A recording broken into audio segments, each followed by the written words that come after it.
এ 3.5 হাত নৌকার মাঝি, 3.5 হাত নৌকা নিয়ে যদি তুমি জান্নাতের গেইটে তুমি ঢুকতে চাও, এ 3.5 হাত নৌকার মাঝি, তোমার আমলের তক্তা দুর্বল কিনা দেখে নাও, তোমার আমলের বইটা মজবুত কিনা দেখে নাও। কারণ তোমার আমলের বইটা যদি মজবুত না হয়, তোমার আমলের তক্তা যদি মজবুত না হয়, কারণ ফুলসিরাতের তুফান বড় কঠিন তুফান, ওই হাসরের তুফান বড় কঠিন তুফান, ওই মিজানের তুফান বড় কঠিন তুফান। ও বান্দা, তোমার নৌকার তক্তা যদি আমল দুর্বল হয়, ফুলসিরাতের তুফানের সময় গহীন তলে পড়িয়া তুমি জাহান্নামের তলদেশে পড়িয়া যাইবা। এই জন্য মুমিন মুসলমান ইমানদার আল্লাহর গোলাম, এই জন্য আমল আখলাক সুন্দর করার দরকার আছে না নাই? আমল যদি সুন্দর হয়, আমল আখলাক যদি সুন্দর হয়, আল্লাহ হতে পারে কোনো একটা আমল কবুলের বিনিময় আল্লাহ তোমারে মাফ করিয়া দিতে পারে, ঠিক না বে ঠিক? এই জন্য আল্লাহ বলেন, আমি আল্লাহ সব কিছু বানাইলাম তোমাদের জন্য, আর আমি আল্লাহ তোমারে বানাইলাম আমি আল্লাহর গোলামি করার জন্য। ভাইরা আমার, আল্লাহ রাব্বুল আলামিন তার কুরআনুল হাকিমে জানায়া দেন, إذا جاء أجلهم لا يستأخرون ساعة ولا يستقدمون। আল্লাহ রাব্বুল আলামিন বলেন, যখন যার মরণের সময় হয়ে যাবে, 1 সেকেন্ড এদিক সেদিক হবে না। যেখানেই মরণ থাকে না কেন, সেখানেই মরণ তোমাকে পাকড়াও করে ফেলবি। এই জন্য ভাইরা আমার, ওই টাইটানিকের দিকে তাকায় দেখেন, টাইটানিকের ধ্বংসাবশেষ দেখতে গিয়ে টাইটান নামক 5 জন বিশিষ্ট ধনকুপি, তারা টাইটান নিয়ে যখন ওই আটলান্টিক মহাসাগরের গভীরে গেল, ওইখানে যাওয়ার পর ওই টাইটান সহ ধ্বংস হয়ে গেল। কিন্তু মানুষ যদি জানতো, তারা যদি জানতো ওইখানে গেলে তারা মরিয়া যাইবে, তারা কখনো ওইখানে যাইতো না। তাহলে আল্লাহর কোরআন দ্বারা প্রমাণ পাইলাম, যেখানেই মরণ থাকে না কেন, ওইখানে মানুষ টাকা দিয়া হলেও টাইটান দিয়ে যায়, ঠিক না বেঠি? এই জন্য বাহারা আমার, আল্লাহ বলে, রে বান্দা, যারা মনোনয়নকে অবিশ্বাস করো তাদেরকে দেখে দেখে শিক্ষা অর্জন করিয়া নাও, আর যারা তোমরা মুমিন মুসলমান আছো তাকওয়া অর্জন করে কবরে আসার জন্য তোমরা রেডি হয়ে যাও। এই জন্য আল্লাহ রাব্বুল আলামিন বলেন, আমি আল্লাহ আসমান বানাইলাম তোমার জন্য রে গোলাম, জমিন আমি আল্লাহ বানাইলাম তোমাদের জন্য, সূর্য আমি আল্লাহ বানাইলাম তোমাদের জন্য, চন্দ্র আমি আল্লাহ বানাইলাম তোমাদের জন্য রে গোলাম। আমি আল্লাহ রব্বুল আলামিন সব কিছু তোমাদের জন্য বানাইলাম, আর আমি আল্লাহ তোমাকে বানাইলাম আমি আল্লাহর গোলামি করার জন্যে। এই জন্য ভাইরা আমার, আল্লাহ তাআলা বলেন, ইয়া ইবাদিয়াল্লাযীনা আসরাফু আলা আনফুসিহিম লা তাকনাতু মির রাহমাতিল্লাহ ইন্নাল্লাহা ইয়াগফিরুয যুনুবা জামিআ ইন্নাহু হুয়াল গফুরুর রহিম। আল্লাহ বলে, রে ইবাদিয়াল্লাযীনা আসরাফু, হে আমার বান্দা বান্দিরা, আমি আল্লাহ তাআলার রহমত থেকে তোমরা নৈরাশ হয় না।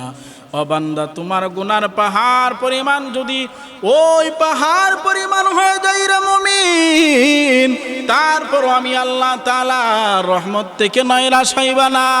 ও বান্দা, আজ কিছু মানুষ নাস্তিকদের ধোঁকায় পড়িয়া তারা টেনশনে পড়ে গেছে, আল্লাহকে আল্লাহ বলে ডাকবে না, ভিন্ন কোনো কিছু নামে ডাকবে। আবার কেউ কেউ বলে, তোমরা বলো আল্লাহ, আমরা বলি ভগবান, কথা এক। নাউজুবিল্লাহ। তোমরা বলো আল্লাহ, আমরা বলি ভগবান, কথা এক, কোশ্চিনকালও হতে পারে না। কারণ ভগবানের ভগবতী আছে, আল্লাহর কেউ আসেনি। আল্লাহ বলেন কুল হুয়াল্লাহু আহাদ আল্লাহুস সামাদ লাম ইয়ালিদ ওয়া লাম ইউলাদ ওয়া লাম ইয়াকুল লাহু কুফুয়ান আহাদ।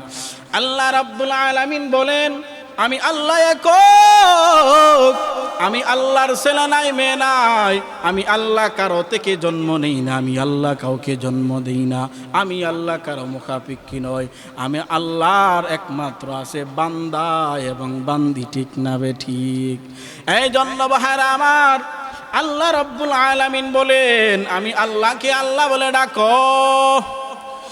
ওই নাস্তিকের দল, আল্লাহকে আল্লাহ বলতে যদি তোমার সমস্যা হয় আল্লাহর জমিন থেকে ভেগে যাও। আল্লাহর দেওয়া সূর্যের আলো বুক করবি না, আল্লাহ তাআলার দেওয়া চন্দ্রের আলো বুক করবি না, আল্লাহ তাআলার দেওয়া ওই সমস্ত যে অক্সিজেনগুলো আছে এগুলো বুক করবি না, আল্লাহর জমিন থেকে ভেগে যাও, ঠিক না বে ঠিক? পাওয়ার আছে কেউ আল্লাহ তাআলার জমিন থেকে বেগে পালায়ন করবে? কেউ তো নাই। এই জন্য ভাইরা আমার দুনিয়াটা দুকার পিছে ফেলে তোমার জীবনটারে নষ্ট করবি না রে যুবক। এই জন্য মুমিন মুসলমান সমস্ত গুনাহের প্রতি অনুতপ্ত হইয়া মালিকের কাছে চাও। মালিকের কাছে চাইতে দেরি, মালিক তোমারে ক্ষমা করতে দেরি না। এ যুবক, যদি গুনার নাপাক নিয়া কবরের ভিতরে যাও, ও বান্দা গুনার নাপাক নিয়া যাইবা না। গুনার নাপাক নিয়া কবরের ভিতরে যদি দাও, নবী বলেন এক পার্শ্বের মাটি অপর পাশের এমন জোরে চাপ মারবি, এক পাজর হাড্ডি অপর পাজরে ঢুকিয়া যাবি। কবরে আযাব বড় কঠিন আযাব, মরণের কষ্ট বড় কঠিন কষ্ট।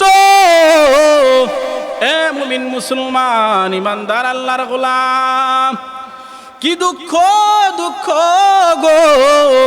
আল্লাহ রাব্বুল আলামিন বলছেন মুমিন ইমানদার, ইয়া আইয়ুহাল্লাযীনা আমানুত্তাকুল্লাহা হাক্কা তুকাতিহি, এ মুমিন মুসলমান তোমরা ঈমান আনয়ন করো হাক্কা তুকাতিহি ওয়ালা তামুতুন্না ইল্লা ওয়া আনতুম মুসলিমুন, পরিপূর্ণ মুমিন না হইয়া তোমরা কবরে আসবা না।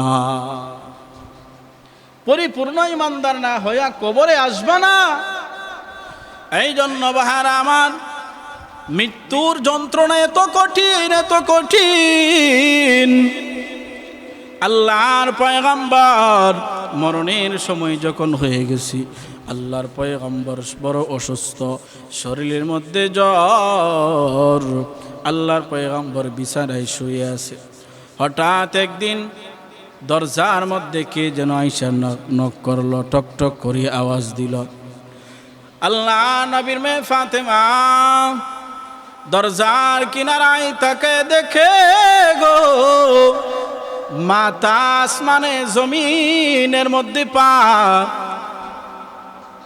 আল্লাহ নবীর মেয়ে ফাতেমা ডাক দিয়ে বলে, আব্বা জান, এত বড় মানুষ আমার জিন্দেগিতে কোনোদিন দেখি নাই, পা জমিনে মাথা উপরে, ও আব্বা জান কে সে? আল্লাহ নবী ডাক দিয়া কই, ফাতেমা, ও ফাতেমা তুমি তারে চিনো না? ও ফাতেমা, উনি হলো হাযা মালাকুল মাউত, আজরাইল তোমার আব্বাজানের জান কবজ করতে আসছে গো মা। তোমার আব্বাজানের পারমিশন চাই। পৃথিবীর জমিনে এমন কেউ নাই, কেউ নাই কারো পারমিশন নেয় না, শুধু তোমার আব্বাজানের একটা সম্মান আর মান। তোমার আব্বাজান পারমিশন দিলে। ফাতেমা হাউ মাউ করে কান্না করে বলে, বাবা না না বাবা, আজরাইলকে আসতে দেব না, আমি আপনাকে যাইতে দেব না। নবী আমার বলে, ও ফাতেমা কান্না করবা না। এই কথা বলার পর ওই ফাতেমা যখন সরে গেল, জিবরাইল আজরাইল আলাইহিস সালাতু ওয়াস সালাম নবীর পারমিশন পাইয়া ঘরে যখন প্রবেশ করল, ঘরে প্রবেশ করার পর ওই নবী ডাক দিয়া কয়, ও আজরাইল ভাই, আল্লাহ কি পারমিশন দিছেন আমি যাওয়ার জন্যে? আজরাইল আলাইহিস সালাতু ওয়াস সালাম বলেন, আপনি যদি ইচ্ছা করেন থাকতে পারবেন, আবার যদি ইচ্ছা না করেন আপনি যাইতেও পারবেন। নবী বলে, ভাই জিবরাইল আলাইহিস সালাতু ওয়াস সালাম দেখি আসো কি বলে। জিবরাইল আলাইহিস সালাতু ওয়াস সালাম ও আল্লাহর আদেশ পাইয়া নবীর কাছে আসার পরে বলেন, নবী গো, আল্লাহ না বলছেন ইন্নাকা মাইয়িতুন ওয়া ইন্নাহুম মাইয়িতুন, মানুষও মরণশীল, অতএব আপনিও মরণশীল, আপনিও মরণশীল। ও নবী আমার, আপনি ইচ্ছা করলে যাইতে পারবেন গো নবী। আল্লাহ নবী ডাক দিয়া কয়, ও আজরাইল, আমার আর বুঝতে বাকি নাই, আল্লাহ তাআলার ইশারা ইঙ্গিত রয়েছে আমি চলে যাওয়ার জন্য। এই জন্য ভাইরা বন্ধুরা আমার, আল্লাহ নবীর বুকের উপরে আজরাইলের হাত যখন উঠাইলেন গো, আজরাইলের হাত নবীর বুকের উপর রাখার পর আল্লাহর নবী বলে, আজরাইল ভাই আসতে তো কষ্ট হয়, না জানি আমার উম্মতের মরণ জান কবজের সময় কেমন কষ্ট হয়। ও আজরাইল, আমি মনে করেছি ওই যে উহুদ পাহাড়টা আমি নবীর বুকের উপরে রাখছো। ও আজরাইল, আমার এমন পরিমাণ কষ্ট হয়েছে। ও আজরাইল, আজরাইল বলে, নবী গো, জিন্দেগিতে এত সহজভাবে কারো জান কবজ করি নাই, আর কারো করা হবেও না, শুধু আপনার জন্যে। এই জন্য আমার নবীর যদি এত কষ্ট হয়, আপনার কি হবে, আমার কি পরিমাণ কষ্ট হবে বুঝেননি? এই জন্য আমার মরণের কষ্ট থেকে কেউ বাঁচতে পারবে না রে মুমিন। কি দিয়া কবরে রওনা দিছে একটু চিন্তা করে দেখো।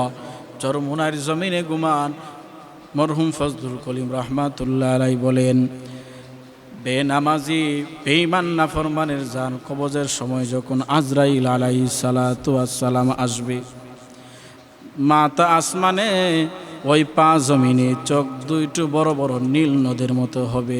আজরাইলের এমন অবস্থা দেখিয়া বেঈমানগুলির হাত পা এমন সব কিছু চোখ দুটো বের হয়ে যাবে।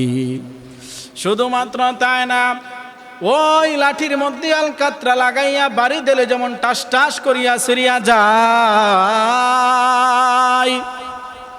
বেঈমান নাফরমানগুলির জান যখন আজরাইল আলাইহিস সালাতু ওয়াস সালাম কবজ করবে, ঠিক তেমনি ভাবে গুনাহগারের প্রত্যেকটা রগ টাস টাস করিয়া সিরিয়া যাবে। এই জন্য আমার আর গুনাহ না, এই দুনিয়ার জিন্দেগিটা কিছুই না, কিছুই না রে যুবক, দুনিয়ার জিন্দেগিটা কিছুই না, শুধুমাত্র দুকা। এই দুনিয়ার জিন্দেগিটা শেষ হওয়ার পর এখানেই তো শেষ নয়, পরকালে এমন একটা ভয়ঙ্কর অবস্থা হবে, এই নবীর উম্মতের দল ওই হাসরের ময়দানে আল্লাহ রব্বুল আলামিন ওই হাসরের মাঠ যখন কায়েম হয়ে যাবে, আল্লাহ রব্বুল আলামিন বিশাল বড় রাগান্বিত হয়ে যাবেন। আল্লাহ তাআলা বলবেন, লিমানিল মুলকুল ইয়াউম লিল্লাহিল ওয়াহিদিল কাহ্হার। আল্লাহ তাআলা বলবেন, আজকের দিনের রাজত্ব আমি আল্লাহ। কে আসো, কে আসো, আমি আল্লাহর সামনে দাঁড়াও। দুনিয়ার জমিনে 5 বছরে 10 বছর রাজত্ব পাইয়া বড় জুলুম অত্যাচার করেছ, আমি আল্লাহর সামনে দাঁড়াও, আমি আল্লাহ আজকে সমস্ত জুলুমের বদলা নেব। ভাইরা আমার, জাহান্নাম বড় পাগল হয়ে গেছে, জাহান্নাম বড় পাগল, জাহান্নামী বান্দারে খাওয়ার জন্যে। এদিক দিয়ে আল্লাহ তাআলার বিশাল বড় অহংকারের কারণে হাসরের মাঠটা থরথর করিয়া যখন কাঁপতে থাকবে, মানুষগুলো আনাফসি আনাফসি করতে থাকবে, 50,000 বছর দাঁড়ায় থাকবে, সমস্ত মানুষগুলো উলঙ্গ থাকবে।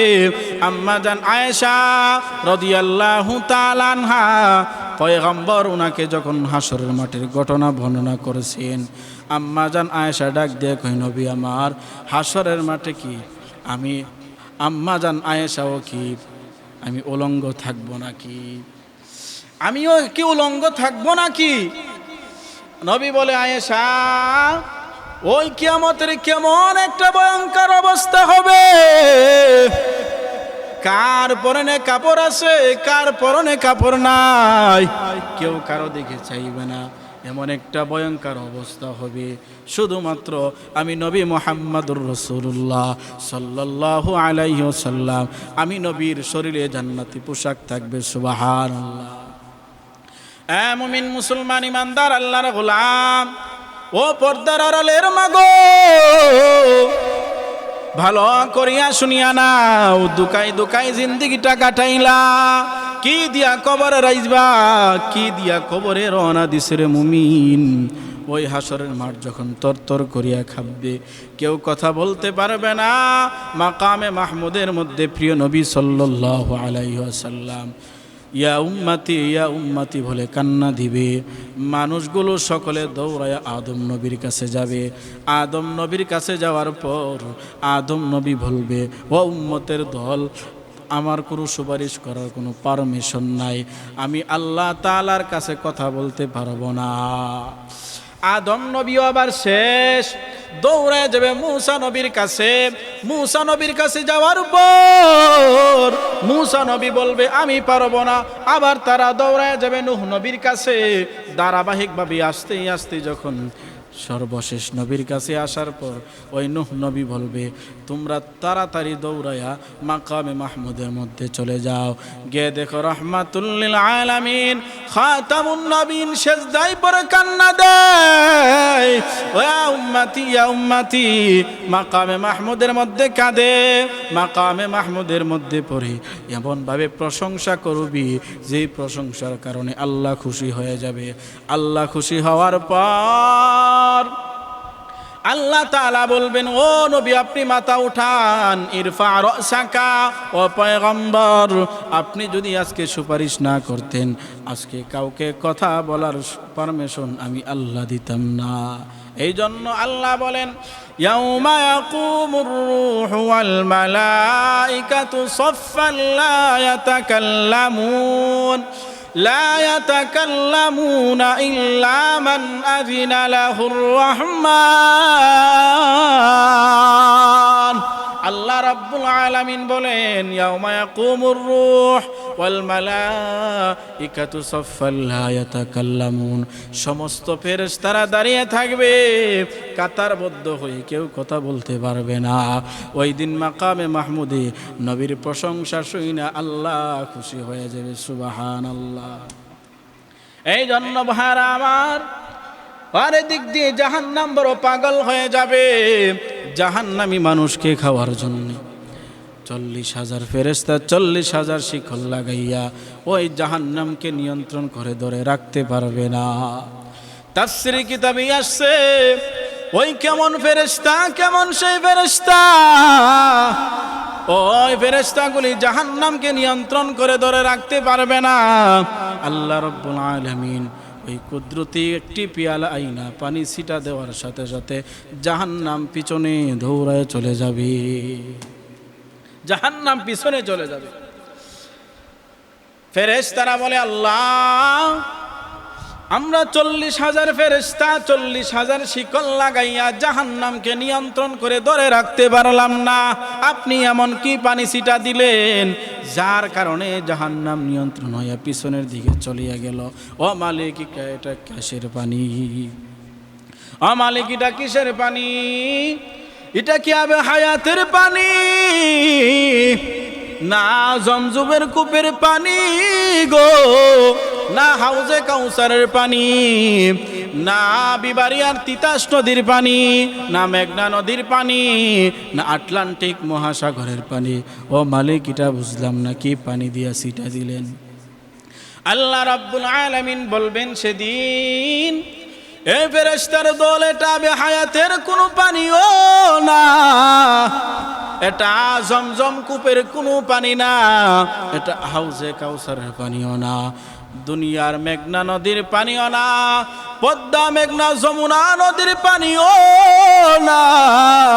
ও ফেরেশতার দল, আটলান্টিক মহাসাগরের পানিও না, এটা আমি আল্লাহ রাব্বুল আলামিন ওই পানি রাখছি যেই সমস্ত মানুষগুলি তামাম জিন্দগিটা গুনার জিন্দগিটা কাটাইছে, ওই সমস্ত মানুষগুলি শেষ রজনীতে যখন তামাম পৃথিবীর মানুষগুলো যখন ঘুমায় রইছে, এমপিদের দরজা বন্ধ হয়েছিল, মেম্বারের দরজা বন্ধ হয়েছিল, জজ আদালত সমস্ত দরজাগুলো বন্ধ হয়েছিল, তখন শেষ রজনীতে ওইটা মানুষগুলি যখন তামাম জিন্দেগির গুনার প্রতি অনুতপ্ত হইয়া আমি আল্লাহ তাআলার কাছে দোয়া করেছে, আর চোখের পানি গাল বেয়ে বেয়ে পড়েছে, আমি আল্লাহ তাআলার কুদরতি অন্তরে জোশ মারিয়া গেছে, আমি আল্লাহ তাআলার নিয়ন্ত্রণ করতে পারলাম না, আমি আল্লাহ রব্বুল আলামিন তখন ওই সমস্ত মানুষগুলো গুনাহগুলি মাফ করিয়া ওই পানিগুলি আমি আল্লাহ নিয়ন্ত্রণ করে রাখছি, যার কারণে জাহান্নাম নিয়ন্ত্রণ হইয়া পিছনের এদিকে চইলা গেছি। চোখের পানির এত দাম, এই জন্য নবী বলেন কান্না আসে না কান্নার বান্দর, কান্না না আসলে কান্নার বান্দর। চেষ্টা করো মাছির মাথা পরিমাণ যদি চোখ দিয়ে পানি বের হয়, এই পানিটা পড়ার সাথে সাথে তোমার জন্য জাহান্নামের আগুন হারাম হয়ে গেল। এই জন্য কান্নাওয়ালা চোখের বড় দাম। আজ গুনাহ করতে করতে চোখ দিয়ে পানি আসে না, দিল বড় শক্ত হয়ে গেছে, কিভাবে পানি আসবে? এই জন্য বয়ান শোনার পরেও, জাহান্নামের বয়ান শোনার পরেও আমাদের দিল নরম হয় না কেন? কারণ আমাদের দিল বড় শক্ত হয়ে গেছে। এই জন্য বারা আমার যেই কথাটা বলতেছিলাম, ইদা জাআ আজালুহুম লা ইস্তাখিরুনা সাআতাও ওয়া লা ইস্তাকদিমুন, যার যখন মরণের সময় হয়ে যাবে এক সেকেন্ড এদিক সেদিক হবে না। এই জন্য বারা আমার কি দিয়া কবরে রওনা দিছ রে যুবক, কি দিয়া কবরে রওনা দিছ? কবরে সামানা কি পরিমাণ তৈয়ার করেছ? আল্লামা জালালউদ্দিন রুমি রহমাতুল্লাহি আলাইহি মাআরিফে মাসনবীর ভিতরে ঘটনাটা উল্লেখ করেছেন। আল্লাহর ওলি বলেন, এ দুনিয়ার ইমানদারের দল, তুমি সুন্দর একটা নৌকা বানাইছো, সুন্দর নৌকাটা বানাইয়া তুমি মনে মনে ভাবতেছ এই নৌকা নিয়ে তুমি ওই সিলেটের শহর দিয়া তুমি চাইবা 1 ঘন্টায় বিবারিয়া। এই নৌকাটা নিয়ে তুমি ঠেলতেছো, কিন্তু তুমি ওই নৌকা নিয়ে তুমি ওইখানে যাইতে পারবা না। কিয়ামত পর্যন্ত নৌকা নিয়ে তুমি যাওয়া সম্ভব না। সম্ভব কি? যদি পানির উপরে বাসায় দাও। এই জন্য ভাইরা আমার, আল্লামা জালালউদ্দিন রুমি রহমাতুল্লাহি আলাইহি উনি বলেন, নৌকাটা রোডের উপর দিয়া নয়, ওই নৌকাটা যদি তুমি পানির উপরে বাসায় দাও, ওই নৌকা নিয়ে তুমি সিলেট কেন, বিবারিয়ার জমিন কেন, তুমি যদি ইচ্ছা করো ইন্ডিয়া তুমি যাইতে পারবা। এই নৌকা যদি তুমি পানির উপরে বাসায় দাও, ইচ্ছা করলে তুমি ওই তিতাস নদী কেন, মেঘনা নদী পাড়ি দিতে পারবা, যমুনা নদী পাড়ি দিতে পারবা রে মুমিন। এ মুমিন মুসলমান, ওই নৌকাটা কিন্তু সাবধান, ওই পদ্মা পাড়ি দেওয়ার আগে, মেঘনা নদী পাড়ি দেওয়ার আগে তোমার নৌকার তক্তাটা দুর্বল কিনা, নৌকার বইটা দুর্বল কিনা দেখে নাও। যদি দুর্বল হয়ে থাকে তুমি সবল বানায় নাও, কারণ মেঘনা নদীতে যাওয়ার পর এমন কঠিন তুফান ঢেউ শুরু হবে, কারণ মেঘনা নদীর তুফান বড় কঠিন তুফান, যমুনা নদীর তুফান বড় কঠিন তুফান, ও আটলান্টিক মহাসাগরের তুফান বড় কঠিন তুফান। তোমার তক্তা যদি দুর্বল হয়, ওই আটলান্টিক মহাসাগরে যাওয়ার পর নৌকার তক্তা ছিদ্র হইয়া নৌকার সহ পানির তলে ডুবিয়া যাইবা। এই জন্য মুমিন মুসলমান ইমানদার আল্লাহর গোলাম, যেই কথাটা জালালউদ্দিন রুমি রহমাতুল্লাহি আলাইহি বুঝাইতে চায়, এই জন্য আল্লাহর ওলি বলেন, এ 3.5 হাত নৌকার মাঝি, 3.5 হাত নৌকা নিয়ে যদি তুমি জান্নাতের গেইটে তুমি ঢুকতে চাও, এ 3.5 হাত নৌকার মাঝি, তোমার আমলের তক্তা দুর্বল কিনা দেখে নাও, তোমার আমলের বইটা মজবুত কিনা দেখে নাও, কারণ তোমার আমলের বইটা যদি মজবুত না হয়, তোমার আমলের তক্তা যদি মজবুত না হয়, কারণ ফুলসিরাতের তুফান বড় কঠিন তুফান, ওই হাসরের তুফান বড় কঠিন তুফান, ওই মিজানের তুফান বড় কঠিন তুফান। ও বান্দা, তোমার নৌকার তক্তা যদি আমল দুর্বল হয়, ফুলসিরাতের তুফানের সময় গহীন তলে পড়িয়া তুমি জাহান্নামের তলদেশে পড়িয়া যাইবা। এই জন্য মুমিন মুসলমান ইমানদার আল্লাহর গোলাম, এই জন্য আমল আখলাক সুন্দর করার দরকার আছে না নাই? আমল যদি সুন্দর হয়, আমল আখলাক যদি সুন্দর হয়, আল্লাহ হতে পারে কোনো একটা আমল কবুলের বিনিময় আল্লাহ তোমারে মাফ করিয়া দিতে পারে, ঠিক না বে ঠিক? এই জন্য আল্লাহ বলেন, আমি আল্লাহ সব কিছু বানাইলাম তোমাদের জন্য, আর আমি আল্লাহ তোমারে বানাইলাম আমি আল্লাহর গোলামি করার জন্য। এই জন্য মুমিন মুসলমান ইমানদার আল্লাহর গোলাম, এই জন্য আল্লাহ বলেন, আমি আল্লাহ পৃথিবীর জমিনে মানুষ পাঠাবার আগে আমি আল্লাহ দুনিয়ার জমিনে জিন জাতিকে পাঠাইছিলাম। জিন জাতিরা তারা দুনিয়ার জমিনে ফিতনা ফাসাদ সৃষ্টি করে দিয়েছেন। এই জন্য আমি আল্লাহ তাআলা নিয়ত করেছি মাটির তৈরি বনি আদম বানাইব। আল্লাহ রাব্বুল আলামিন এই অর্ডার যখন দিলেন, তখন ফেরেশতারা বললেন, আল্লাহ দুনিয়ার জমিনের আগে আপনি জিন জাতিরে পাঠাইছিলেন, জিন জাতিরা দুনিয়ার জমিনে আপনার হুকুম মানে নাই, তারা আপনার ফিতনা ফাসাদ সৃষ্টি করে দিবে, অতএব মাটির তৈরি বনি আদম বানানোর কোনো দরকার নাই। কে বলে? ফেরেশতারা। এই জন্য আল্লাহ বলেন, না না, ইন্নী আ'লামু মা লা তা'লামুন। আল্লাহ বলেন, আমি আল্লাহ যা জানি তোমরা তা জানো না। আল্লাহ রব্বুল আলামিনের অর্ডার পাইয়া ফেরেশতারা মাটির তৈরি বনি আদম বানানো শুরু করলো। আল্লাহ বলেন, ও ফেরেশতারা, বন্দার হাতগুলো তোমরা এভাবে বানাও, বন্দার পাগুলো এভাবে বানাও, বন্দার চোখগুলো এভাবে বানাও, বন্দার পাগুলো এভাবে বানাও। কিন্তু সমস্ত বডি যখন ফেরেশতারা বানাইলেন, চেহারাটা যখন ফেরেশতারা বানাইবে, আল্লাহ তাআলা বলে, সাবধান ও ফেরেশতার দল, তামাম বডিটা তোমাদের হাত দ্বারা বানাইলাম, কিন্তু ওই বান্দার চেহারাটা তোমরা বানাইবা না, আমি আল্লাহর কুদরতি হাত দ্বারা বানাইব। আল্লাহ রাব্বুল আলামিন বলেন, লাকাদ খালাকনাল ইনসানা ফি আহসানি তাকওয়িম। আমি আল্লাহ রাব্বুল আলামিন প্রত্যেকটা মানুষকে সুন্দর করে বানাইছি, প্রত্যেকটা মানুষকে সুন্দর করে আল্লাহ বানাইছে। এই জন্য আল্লাহ বলেন, আমি আল্লাহ মানুষ বানাইলাম, ওই মানুষ বানানোর পর আমি আল্লাহ জানি গো, এই দুনিয়ার জমিনে মানুষ চলতে গেলে সূর্যের আলোর প্রয়োজন হবে, চন্দ্রের আলোর প্রয়োজন হবে, পানির প্রয়োজন হবে, বাতাসের প্রয়োজন হবে। এই জমিনটা নাড়াচাড়া করে আমি আল্লাহ রব্বুল আলামিন বড় বড় পাহাড় দিয়া ওই জমিনটারে আমি আল্লাহ তাআলা পেরেক মারিয়া দিছি, যার কারণে জমিনটা নাড়াচাড়া করে না। এই জন্য আল্লাহ বলে, রে বান্দা, আমি আল্লাহ সূর্য বানাইলাম, আমি আল্লাহ চন্দ্র বানাইলাম, আমি আল্লাহ নক্ষত্র বানাইলাম, আমি আল্লাহ তোর জন্য সব কিছু বানাইলাম রে বান্দা। আমি আল্লাহ রাব্বুল আলামিন কিছুই চাই না, শুধুমাত্র তোমার ইবাদত চাই। এই জন্য মুমিন মুসলমান, আল্লাহ রাব্বুল আলামিন আমাদেরকে পাঠাইছেন। কেন পাঠাইছেন বলা যাবে না, একমাত্র রব্বুল আলামিনের গোলামি করার জন্যই। এই জন্য কবরে যেহেতু যেতে হবে, আমাদের আমল আখলাক সুন্দর করে যেতে হবে, ঠিক না বে ঠিক? এই জন্য ভাইয়ের আমার, আমল আখলাক সুন্দর করে কবরে যাইতে হবে। এই জন্য আল্লাহ বলেন, ইদা জা আজালুহুম লা ইস্তাখিরুনা সাআতা ওয়া লা ইস্তাকদিমুন। মরণ যখন আসবে, কারো জন্য এদিক সেদিক এক সেকেন্ড হবে না। এই জন্য আমাদের আমল আখলাক সুন্দর করে কবরে যাওয়ার মতো তৌফিক দান করুন।